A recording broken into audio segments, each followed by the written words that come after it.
तो हेलो दोस्तों, आपका स्वागत है मेरे official channel skill learning point पर। आज हम देखेंगे कक्षा 10th का सेट 3 2024 का, जिसका कोड है IL। आज हम इसको सॉल्व करेंगे। चलिए दोस्तों, अपने बहुविकल्पी क्वेश्चन को शुरू करते हैं। उपभाग 1 में हमारा बहुविकल्पी 20 क्वेश्चन है। तो चलिए पहले क्वेश्चन पर चलते हैं। पहला क्वेश्चन हमारा कह रहा है, किसी वस्तु का आभासी एवं आकार में बड़ा प्रतिबिंब बनाने के लिए कौन से दर्पण का प्रयोग करना चाहिए। लेकिन मान लीजिए कोई वस्तु है जिसका आकार बड़ा बन रहा है और आभासी बन रहा है, बनने के कौन से दर्पण का प्रयोग करना चाहिए। तो हम लोग जानते हैं जो हमारा अवतल दर्पण होता है, अवतल दर्पण को जब जब छुए वाले यानी कि सबसे लास्ट वाले ऑप्शन पर रखते हैं, यानी कि मुख्य फोकस, यानी कि मान लीजिए हमारा अवतल दर्पण हो गया, अवतल दर्पण हो गया, ये ध्रुव हो गया P और F के बीच में जब रखते हैं तो हमारा प्रतिबिंब यहाँ पर सबसे बड़ा यहाँ पर बनता है, आभासी बनता है, बड़ा प्रतिबिंब बनता है। तो हमारा अवतल दर्पण हो जाएगा। इसके 6वें केस में हमारा यह बनता है दोस्तों, यहाँ पर एकदम इसी प्रकार से बनता है। अब चलिए दूसरा क्वेश्चन हमारा कह रहा है, किसी वस्तु का आभासी एवं आकार में बड़ा प्रतिबिंब बनाने के लिए कौन सा लेंस, इसमें देखिए दर्पण कहा है, इसमें कहा है लेंस, कौन से लेंस का प्रयोग किया जाता है। तो हम लोग जानते हैं लेंस और दर्पण एक दूसरे के विपरीत हैं, यानी कि जब दर्पण में हमारा अवतल दर्पण आ गया है तो लेंस में हमारा उत्तल दर्पण आ जाएगा। ये सेम एक दूसरे के विपरीत है दोस्तों। ये हमारा अब दूसरा ऑप्शन ए सही हो जाएगा। अब देखिए कह रहा है, तीसरा क्वेश्चन हमारा कह रहा है, आकाश के नीले रंग दिखाई देने का कारण क्या है। तो हम लोग जानते हैं प्रकीर्णन है, क्योंकि जो हमारा विबग्योर होता है उसमें जो बैंगनी रंग होता है, तो बैंगनी रंग जब तेज़ी से फैलता है तो हमारा आसमान जिससे नीला दिखाई देता है, जिससे आसमान की ओर देखते हैं तो नीला हमारा ऑप्शन आसमान दिखाई देता है, तो हमारे प्रकीर्णन के कारण दिखाई देता है। अब चलिए चौथा क्वेश्चन हमारा कह रहा है, प्रकाश की चाल अधिकतम होती है। तो हम लोग जानते हैं प्रकाश की चाल, हमारा ऑप्शन देखिए कह रहा है ए जल में, बी कह रहा है कांच में, सी कह रहा है हीरे में और डी कह रहा है निर्वात में। तो हम लोग जानते हैं जो प्रकाश की चाल होती है वो अधिकतम हमारी निर्वात में होती है। तो आप लोग कहेंगे दोस्तों निर्वात में कैसे होती है। निर्वात का मतलब होता है जहाँ पर वायु न हो, तो जो प्रकाश का वेग होता है जहाँ पर वायु नहीं होती है वहाँ पर सबसे तेज होता है। चलिए दोस्तों हम अपने अगले क्वेश्चन पर चलते हैं। अब देखिए हमारा 5वां क्वेश्चन कर रहा है दोस्तों, यदि तीन विभिन्न मानों के प्रतिरोधों को श्रेणी क्रम संयोजन में जोड़ा जाए तो उन सभी में निश्चित रूप से एक ही मान होगा। तो पहला हमारा दिया है, प्रत्येक प्रतिरोध के सिरों के बीच विभवांतर समान होगा। दूसरा दिया है, प्रत्येक प्रतिरोध में उत्पन्न होने वाली ऊष्मा का मान समान होगा। और तीसरा दिया है, प्रत्येक प्रतिरोध में प्रवाहित होने वाली विद्युत धारा का मान होगा समान होगा। तो हम लोग जानते हैं कि जो श्रेणी क्रम संयोजन होता है, हमने आपको अगले वीडियो में अर्थात मैंने अपने YouTube चैनल पर डाला है दोस्तों कि श्रेणी क्रम संयोजन में जो धारा का मान, धारा यानी कि धारा जो हमारा I होता है, धारा का मान हमारा समान होता है यानी कि बराबर होता है, और समांतर क्रम संयोजन में हमारा विभवांतर का मान समान होता है। तो अतः हमारा ऑप्शन सी सही हो जाएगा, प्रत्येक प्रतिरोध में प्रवाहित होने वाली विद्युत धारा का मान, क्योंकि श्रेणी क्रम संयोजन है तो श्रेणी क्रम संयोजन में विद्युत धारा का मान समान होगा। अगर यहाँ पर समांतर क्रम संयोजन देता तो हमारा विभवांतर का मान समान हो जाता दोस्तों, ऑप्शन बी हो जाता अगर यहाँ पर समांतर क्रम संयोजन दिया होता तब, लेकिन यहाँ पर श्रेणी क्रम संयोजन दिया है तो हमारा ऑप्शन सी सही हो जाएगा दोस्तों। अब चलिए 6वां क्वेश्चन हमारा कह रहा है, किसी विद्युत परिपथ में किसी प्रतिरोध की सिरों के बीच विभवांतर की इकाई को क्या कहते हैं। तो हम लोग जानते हैं जो विभवांतर होता है, विभवांतर हमारा होता है V बराबर होता है W/Q। तो हमारा W हमारा वर्क यानी कि कार्य होता है, तो कार्य का मात्रक हमारा जूल होता है, और ये हमारा कूलाम होता है। तो यानी कि ये आवेश है तो आवेश का मात्रक कूलाम होता है, तो जूल प्रति कूलाम हो जाएगा इसका। और इसे एक और हम कहते हैं जिसे हम लोग वोल्ट कहते हैं, यानी कि विभवांतर का हमारा जो मात्रक होता है जूल प्रति कूलाम होता है और वोल्ट होता है, अतः हमारा ऑप्शन सी सही हो जाएगा दोस्तों। अब चलिए अगले क्वेश्चन पर चलते हैं। अगला क्वेश्चन 7वां हमारा कह रहा है, एक चुंबकीय क्षेत्र में क्षेत्र के लंबवत स्थित विद्युत धारावाही चालक पर लगने वाले बल की दिशा कहाँ होती है? तो इसका आंसर देखिए, पहला कह रहा है चुंबकीय क्षेत्र की दिशा का समांतर होती है। दूसरा कह रहा है चालक में प्रवाहित होने वाली विद्युत धारा की दिशा का समांतर होती है। तो इसमें हमारा इन दोनों दिशाओं के लंबवत होती है। ऑप्शन सी सही हो जाएगा दोस्तों। अब चलिए, अब हमारा उपभाग 2 सही शुरू होता है, जिसमें हमारे केमिस्ट्री के क्वेश्चन है। चलिए 8वां क्वेश्चन है, चलिए देखते हैं इसे। एल्केन का सामान्य सूत्र है, तो हम लोग जानते हैं एल्केन सामान्य सूत्र पूछ रहा है तो लिखते हैं। एल्केन का सामान्य सूत्र होता है CnH2n+2। अब देखिए एल्कीन का हमारा सामान्य सूत्र होता है CnH2n। और देखिए एल्काइन का हमारा सूत्र होता है दोस्तों CnH2n-2। तो हमारा एल्केन का पूछा है तो एल्केन का हमारा हो जाएगा CnH2n+2। तो यानी कि ऑप्शन हमारा बी सही हो जाएगा। पहला दिया है CnH2n-2, तो ये हमारा एल्काइन का होता है। और देखिए ये तीसरा दिया है CnH2n, तो ये हमारा एल्कीन का होता है। तो हमारा ऑप्शन बी सही हो जाएगा CnH2n+2। अब चलिए 9वें क्वेश्चन पर चलते हैं। 9वां क्वेश्चन हमारा कर रहा है, निम्नलिखित में समजातीय श्रेणी है। तो हम लोग जानते हैं समजातीय श्रेणी वो होता है जिसमें CH2 का अंतर होता है, यानी कि इसमें से इसमें इसको घटाएं तो हमारा CH2 का अंतर आना चाहिए। तो देखिए इसमें से घटाएंगे तो देखिए इसमें C2 है, इसमें C3 है, इसमें H4 है, इसमें H6 है। तो इसमें देखिए C हमारा 1 बच गया, और इसमें देखिए C4 है और C6 है, तो इसमें से 2 H2 बच गया, यानी कि इसमें CH2 का अंतर है दोस्तों। तो ये हमारा ऑप्शन पहला सही हो जाएगा। अब दूसरा देखिए CH3, इसमें C1 है, इसमें C2 है, और इसमें H3 एक है, इस 3H है। इसमें देखिए OH आ गया है और इसमें HO आ गया है, तो ये हमारा नहीं होगा, ये हमारा नहीं होगा दोस्तों। अब देखिए तीसरा कह रहा है HCHO और CH3CHO। अब इसमें देखिए H एक है, यहाँ पर H एक है, C यहाँ पर है, O यहाँ पर है। तो अब देखिए यहाँ पर 2 H हो गया, यहाँ पर 3 H, यानी कि यहाँ पर 3 H है, एक यहाँ पर 4 H है, तो 2 H इसमें चला जाएगा तो 2 H बच जाएगा। अब देखिए C एक यहाँ पर है, C एक यहाँ पर है, एक यहाँ पर है, यानी कि इसमें भी हमारा CH2 का अंतर है दोस्तों। यानी कि पहला और हमारा तीसरा आंसर सही हो जाएगा, यानी कि पहला और तीसरा, यानी कि ये नहीं दोस्तों, यही डी वाला पहला और तीसरा ऑप्शन हमारा सही हो गया, यानी कि डी ऑप्शन सही हो जाएगा दोस्तों। चलिए अगले क्वेश्चन पर चलते हैं।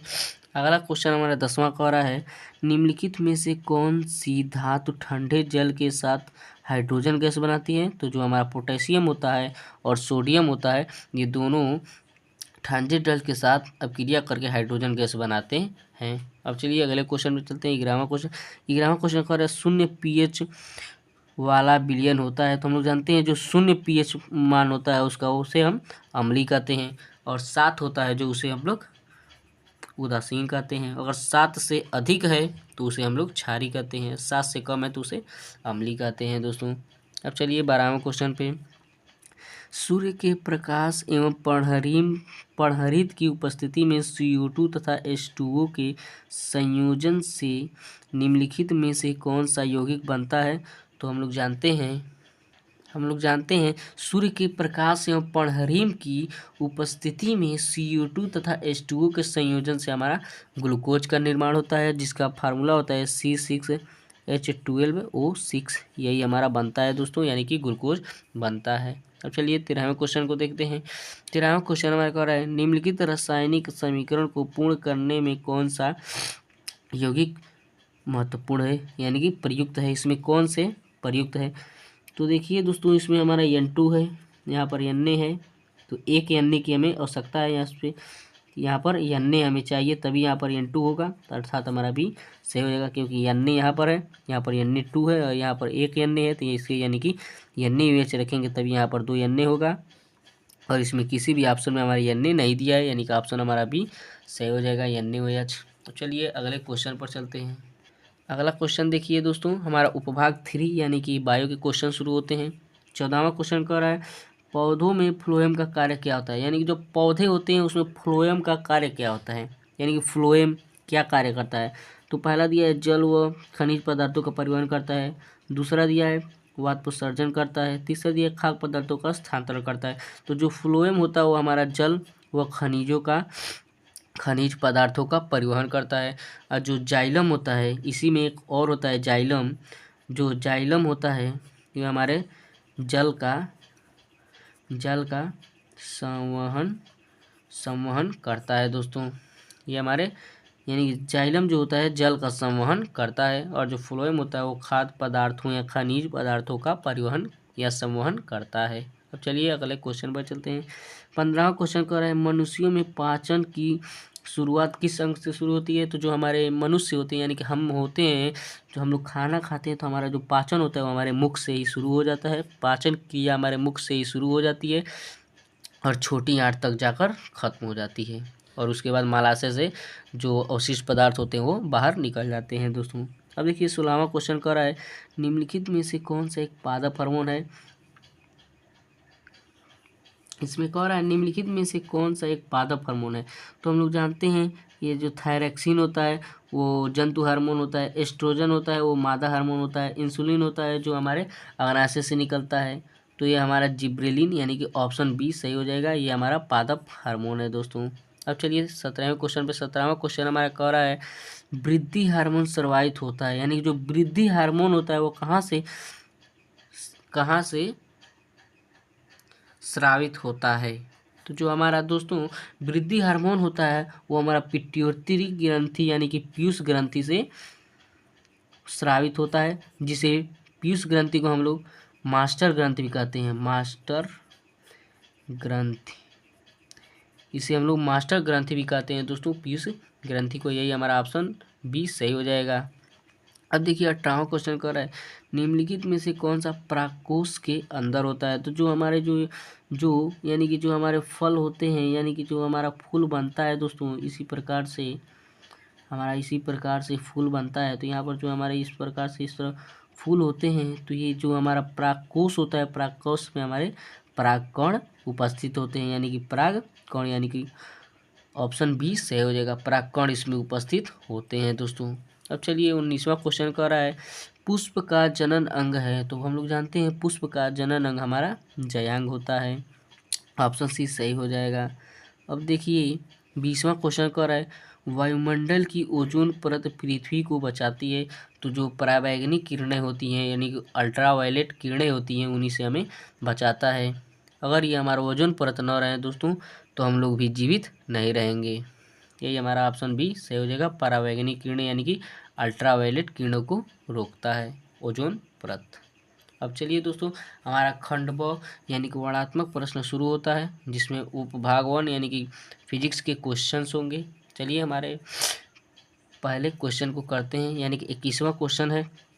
कह रहा है एक मोटर बाइक, यानी कि एक मोटर बाइक है, बाइक पर पीछे से आ रहे किसी अन्य बाइक को देखने के लिए, यानी मान लीजिए एक मोटर बाइक है जो चल रही है और उसमें शीशे में एक व्यक्ति है जो देख रहा है कि पीछे से आने वाली जो वाहन है उसको देखने के लिए 4 मीटर वक्रता त्रिज्या वाले 4 मीटर वक्रता त्रिज्या वाले एक उत्तल दर्पण लगा है, यानी कि उत्तल दर्पण का प्रयोग किया है, वो भी 4 मीटर वक्रता त्रिज्या को आर से प्रदर्शित करते हैं, उसका दर्पण लगाया है।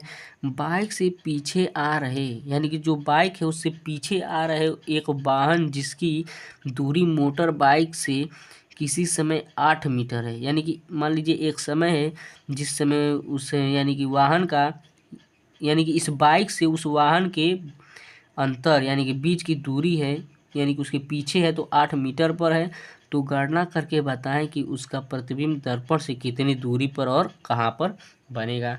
चलिए दोस्तों इसे हम लोग सॉल्व करते हैं। तो हमारा 21वां क्वेश्चन है दोस्तों, देखिए कह रहा है एक मोटर बाइक पर पीछे से आ रहे किसी अन्य वाहन को देखने के लिए 4 मीटर वक्रता त्रिज्या, यानी कि वक्रता त्रिज्या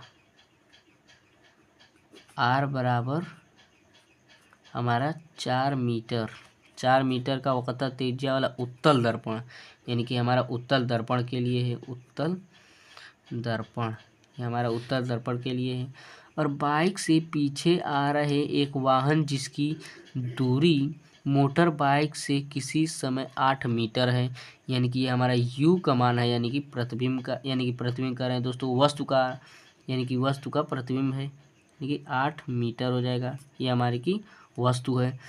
तो गणना कीजिए कि, गणना करके बताइए कि उसका प्रतिबिंब, यानी कि प्रतिबिंब यानी कि भी का मान हमें पूछ रहा है कितनी दूरी पर और कहाँ पर बनेगा। तो चलिए दोस्तों इसे सॉल्व करते हैं। हम लोग जानते हैं जो हमारा आर दिया है, यानी कि वक्रता त्रिज्या जब हमारा दिया है तो हम लोग इससे फोकस दूरी का मान आराम से निकाल लेते हैं, क्योंकि हम लोग जानते हैं यफ बराबर हमारा होता है, यानी कि यफ हमारा फोकस दूरी होता है, फोकस दूरी बराबर होता है r/2, यानी जो फोकस दूरी होता है वो त्रिज्या के, वक्रता त्रिज्या के आधे के बराबर होता है। तो चलिए दोस्तों इसे मान निकाल लेते हैं। r का मान हमारा 4 है बटा ये 2 हो जाएगा, 2 दूना 4, यानी कि हमारा फोकस दूरी यफ बराबर 2 मीटर आ जाएगा। यफ का मान अब देखिए हमारा 2 मीटर आ गया। अब हम दर्पण सूत्र आराम से लगा सकते हैं, क्योंकि हमारा यू का मान आ गया और यफ का मान आ गया, हमें भी का मान निकालना है। चलिए दोस्तों इसे हम लोग लगाते हैं। अब हम लोग लिखेंगे दर्पण सूत्र से, दर्पण सूत्र से। अब हम लोग जानते हैं दर्पण सूत्र हमारा होता है 1/यफ बराबर 1/भी प्लस 1/यू। अब इसी में हम लोग मान रख देंगे। तो 1/यफ का मान हमारा 2 मीटर है, और ये जो 2 आया है ये हमारा प्लस में रहेगा, क्योंकि ये हमारा उत्तल दर्पण है। अब चलिए 1/भी, भी का मान हमें निकालना है, प्लस 1/यू, यू का मान हमारा -8 है, ये हो जाएगा। तो हमारा हो जाएगा 1/2 बराबर 1/भी, और ये माइनस है और यहाँ पर प्लस है तो प्लस माइनस माइनस हो जाएगा, -1/8 हो जाएगा।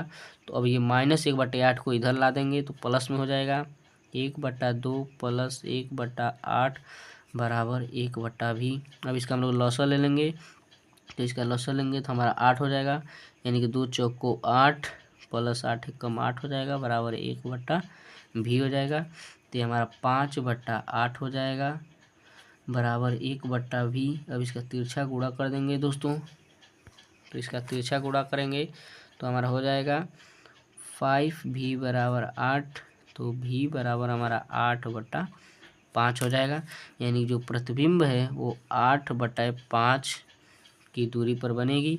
तो इसे हम लोग भिन्न में, ये भिन्न में है, इसे दशमलव में हम लोग लिख लेंगे, तो इसे हम काट देंगे तो 5 एकम 5, 5 एकम 5 हो गया, 3 बचेगा, 5 छक्के 30, यानी कि 1.6 मीटर हो जाएगा हमारा। यानी कि अब आंसर में हम लोग लिखेंगे, ये हमारी प्रतिबिंब की दूरी है दोस्तों, प्रतिबिंब की दूरी हमारी 1.6 मीटर आ गई। तो अब हम लिखेंगे अतः जो हमारी प्रतिबिंब है, प्रतिबिंब ये हमारी भी है, वह दर्पण के पीछे की ओर, क्योंकि ये भी प्लस में आया है तो पीछे की ओर बनेगा, तभी हमारे प्लस में आएगा, पीछे की ओर 1.6 मीटर की दूरी पर बनेगा, ये हमारा आंसर हो जाएगा दोस्तों। यानी कि प्रतिबिंब जो है दर्पण के पीछे 1.6 मीटर की दूरी पर बनेगा, ये हमारा आंसर हो गया दोस्तों। चलिए अगले क्वेश्चन पर चलते हैं, इसे आप लोग अच्छे से नोट डाउन करते रहिएगा दोस्तों। ये हमारा क्वेश्चन 21वां खत्म हुआ।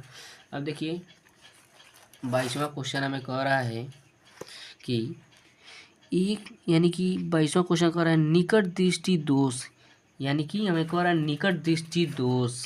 चलिए इसे भी इसी तरह लगाते हैं।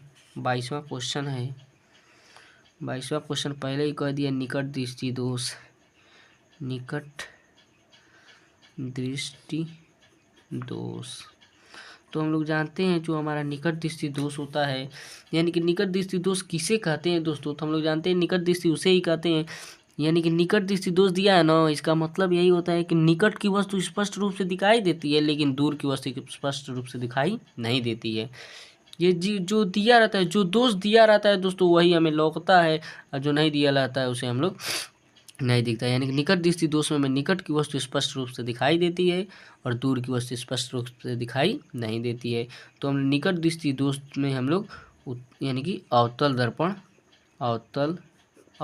कर रहे हैं दोस्तों, लेंस का प्रयोग करते हैं। यानी कि निकट दृष्टि दोष में अवतल लेंस का प्रयोग करते हैं। अब देखिए हमारे क्वेश्चन में कह रहा है निकट दृष्टि दोष से पीड़ित एक व्यक्ति अधिक से अधिक 80 मीटर की दूरी तक ही देख सकता है। यानी कि जो निकट दृष्टि दोष से पीड़ित व्यक्ति है वो लगभग अधिक से अधिक 80 मीटर की दूरी तक ही देख सकता है। यानी जब मान लीजिए 80 मीटर की दूरी तक को जब बंदा देखेगा यानी कि व्यक्ति देखेगा तो किस बेस पे देखेगा, यानी कि उसकी आँख में वह प्रतिबिंब, उस वस्तु का प्रतिबिंब बन रहा है तभी वह देख पा रहा है। यानी कि हमारा भी का मान हो जाएगा भी बराबर -80 मीटर, क्योंकि अवतल लेंस में हमारे भी का मान यानी कि प्रतिबिंब का मान हमारा माइनस में होता है, इसीलिए हम लोग माइनस में लिए हैं दोस्तों। अब देखिए हमारे इसमें कह रहा है दूरी तक देख सकता है। गणना कीजिए कि सही दृष्टि के लिए अर्थात अनंत दूरी तक देख सकने के लिए उसे किस प्रवृत्ति तथा किस फोकस दूरी, यानी कि इसमें हमारा एफ का मान ज्ञात करना है। एफ का मान हमें ज्ञात करना है, लेंस का प्रयोग करना चाहिए। और इसमें कह रहा है किस लेंस का प्रयोग करना चाहिए, तो हमने पहले ही बता दिया आपको उत्तल लेंस के प्रयोग करना चाहिए। अब कह रहा है दोस्तों हमारे इसमें देखिए कह रहा है अनंत दूरी तक वस्तु देख सकने के लिए, यानी कि उस वस्तु यानी कि जो वस्तु है उसको अनंत तक देख सके, वह उस प्रकार का लेंस प्रयोग करना है कि वो व्यक्ति है जो अनंत तक वस्तु को देख सके। तो इसलिए यानी कि हमारा u का मान हो जाएगा जो माइनस का इनफाइनाइट, क्योंकि वस्तु हमारी हमेशा माइनस में होती है तो u का मान हमारा माइनस इनफाइनाइट हो जाएगा दोस्तों। अब चलिए इसे लगाते हैं, तो हम लोग लिखेंगे अवतल नहीं लिखेंगे, लेंस सूत्र से, यानी कि लेंस सूत्र से हम लोग लिखेंगे दोस्तों 1/f बराबर 1/v माइनस 1/u, ये हमारा लेंस सूत्र होता है। अब इसी में हम लोग रख देंगे, तो दोस्तों हमारा लेंस सूत्र हो जाएगा 1/f बराबर 1/v माइनस 1/u हो जाएगा। अब इसी में हम लोग मान रख देंगे दोस्तों।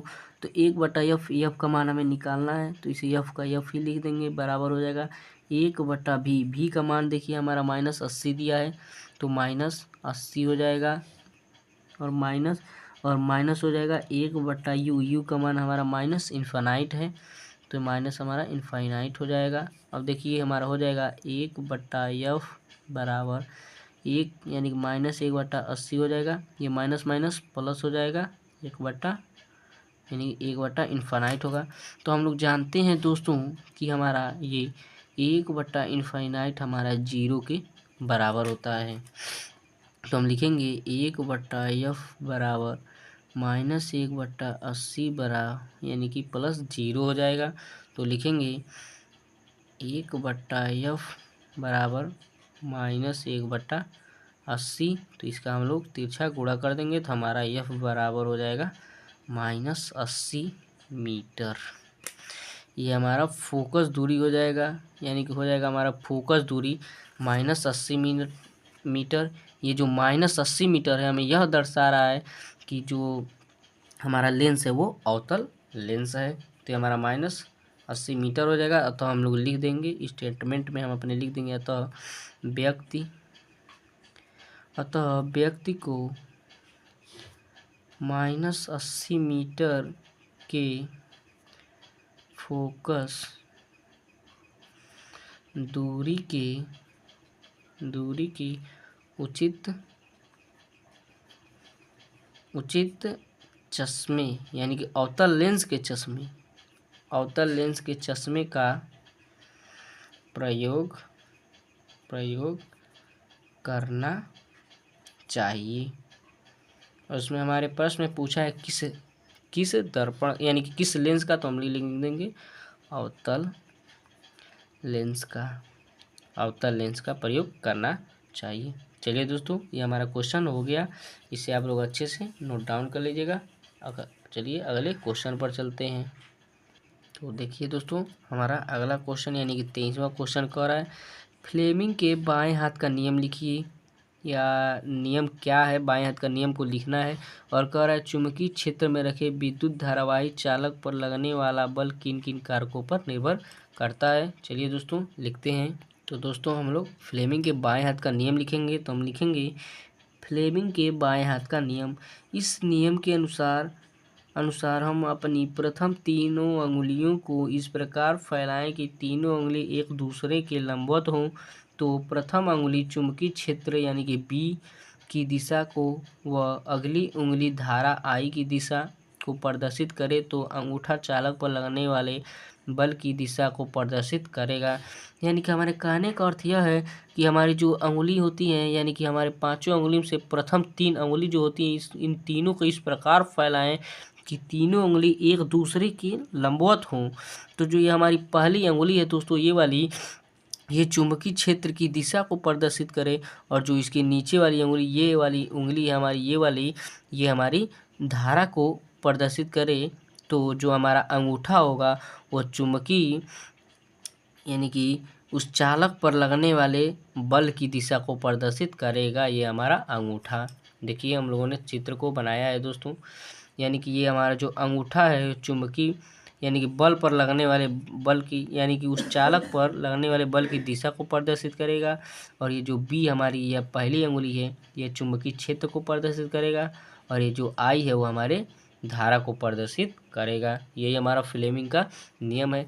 अब देखिए इसी क्वेश्चन में हमें पूछ रहा है चुंबकीय क्षेत्र में रखे विद्युत धारावाही चालक पर लगने वाला बल किन किन कारकों पर निर्भर करता है। तो चलिए इसे भी लिखते हैं। तो हमारा इसका आंसर हो जाएगा दोस्तों, चुंबकीय क्षेत्र में किसी धारावाही चालक पर लगने वाला बल चालक की लंबाई, चुंबकीय क्षेत्र, विद्युत धारा तथा चालक की क्षेत्र से दिशा थीटा पर निर्भर करता है। ये हमारा इसका आंसर हो जाएगा। चलिए दोस्तों अगले क्वेश्चन पर चलते हैं। हम देखिए दोस्तों, हमारा अगला क्वेश्चन 24वां क्वेश्चन कर रहा है, घरेलू विद्युत परिपथ की व्याख्या को चित्र बनाकर स्पष्ट रूप से लिखिए। चलिए दोस्तों इसे हम लोग लिखते हैं। देखिए हमारा घरेलू वैद्युत परिपथ है। घर लिखेंगे इसे, घर में उत्पन्न बिजली दो मोटे तांबे या एल्युमिनियम तारों हमारे यानी कि द्वारा हमारे घरों तक आती है। यानी जो हमारे घर में उत्पन्न बिजली होती है वो दो मोटे तांबे या एल्युमिनियम के तारों द्वारा हमारे घरों में बिजली आती है। इसमें लाल आवरण का तार, यानी कि जो इसमें लाल रंग का आवरण वाला जो तार होता है वो विद्युतमय तार या जीवित तार होता है, जो 220 वोल्ट तथा 50 हर्ट्ज आवृत्ति पर है। तथा दूसरा तार उदासीन है, जो काले आवरण में शून्य विभव पर होता है। ये सभी तार घरों में विद्युत मीटर से एक फ्यूज द्वारा जुड़ा होता है, जिसे मुख्य फ्यूज कहते हैं। इन तारों को घरों में विद्युतमय तार से मुख्य स्विच द्वारा जोड़े रहते हैं। देखिए इसमें चित्र भी हम लोगों ने बनाकर लाया है दोस्तों। ये हमारा जो तार होता है वो भू तार होता है, जो भूमि से हमारे घर मत तक सुरक्षा करता है। ये हमारा विद्युतमय तार है, ये वाला हमारा विद्युतमय तार है। ये हमारा उदासीन तार जो काले रंग का होता है, विद्युतमय तार हमारा लाल रंग का होता है। ये हमारा वैद्युत बोर्ड है दोस्तों, ये हमारा वैद्युत मीटर है। ये हमारा मुख्य स्विच या प्रत्येक विद्युत का फ्यूज है। और ये देखिए हमारा 220 वोल्ट का, इसमें हमारी धारा बह रही है, यानी कि विभवांतर बह रहा है। ये हमारा स्विच है, ये भी हमारा स्विच है, ये भी स्विच है।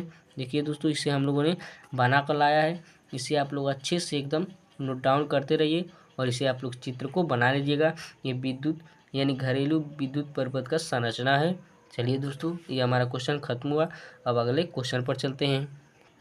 अब अगला क्वेश्चन देखिए दोस्तों, हमारा अथवा कह रहा है, दिए गए परिपथ में कुल प्रतिरोध, सेल से प्रवाहित धारा तथा तीसरा कह रहा है 0.8 ओम प्रतिरोध के सिरों पर विभवांतर ज्ञात कीजिए। चलिए दोस्तों इसे ज्ञात करते हैं। तो देखिए दोस्तों हमारा चित्र दिया है, ले इसे हम चित्र बना लेते हैं।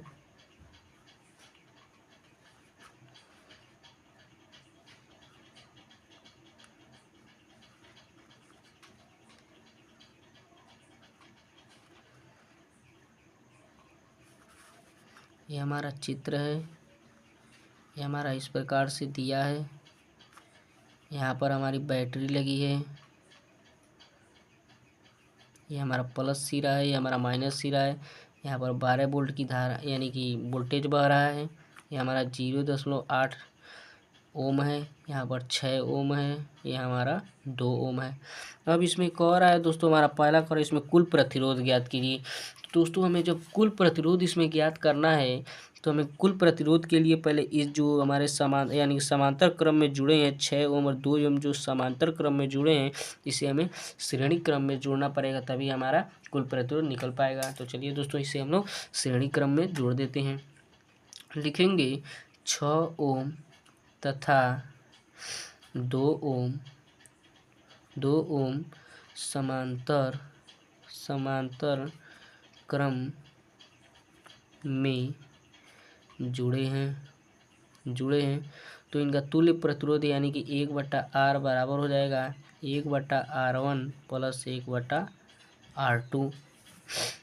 इसे अब हम लोग निकालेंगे तो हो जाएगा 1/R बराबर, हमारा पहला R1 हमारा 6 ओम है और दूसरा 2 ओम है, तो हो जाएगा 1/6 प्लस 1/2, तो हमारा हो जाएगा 1/R बराबर, इसे हम लोग लॉसो ले लेंगे तो 6 हो जाएगा, ये हमारा 1 हो जाएगा प्लस 2 तिहाई 6 हो जाएगा, तो 1/R बराबर 4/6 हो जाएगा। तो 2 से काटेंगे, 2 दूना 4, 2 तिहाई 6 हो जाएगा, तो 1/R बराबर हमारा 2/3 हो जाएगा दोस्तों।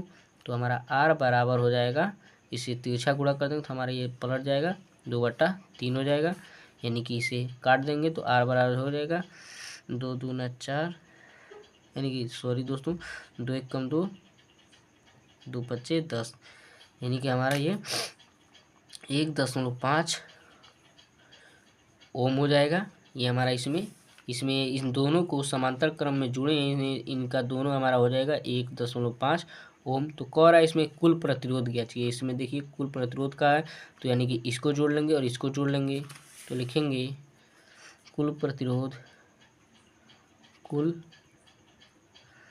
प्रतिरोध बराबर हो जाएगा 1.5 प्लस 0.8, इन दोनों को जोड़ लेंगे तो हमारा हो जाएगा 2.3 ओम, ये हमारा ओम हो जाएगा दोस्तों। यही हमारा आंसर हो जाएगा, पहला कुल ओम हमारा इतना ही हो जाएगा। अब देखिए इसमें अगला कह रहा है सेल से प्रवाहित धारा ज्ञात कीजिए, तो हम इसी में धारा ज्ञात करेंगे।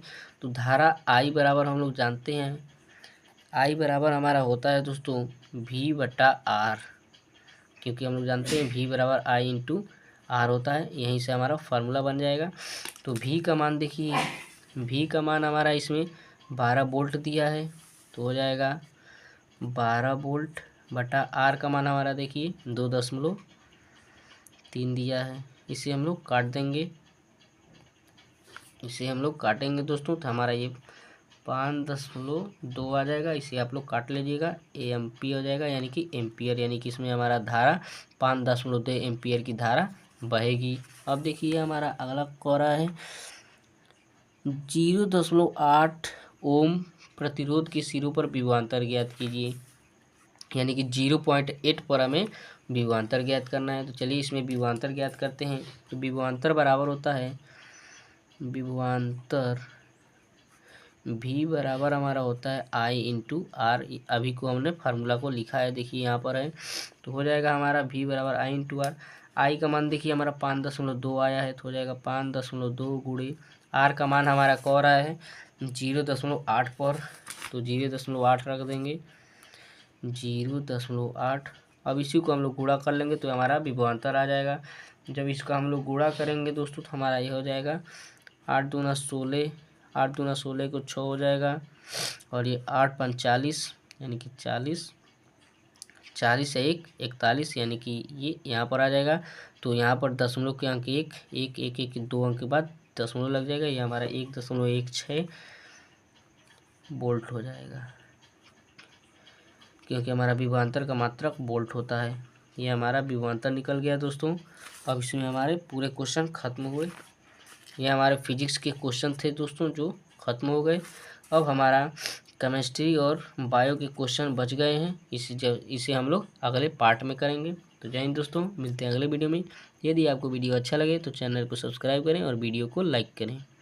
कमेंट ज़रूर करें कि आपको वीडियो कैसा लगा। मिलते हैं अगले वीडियो में।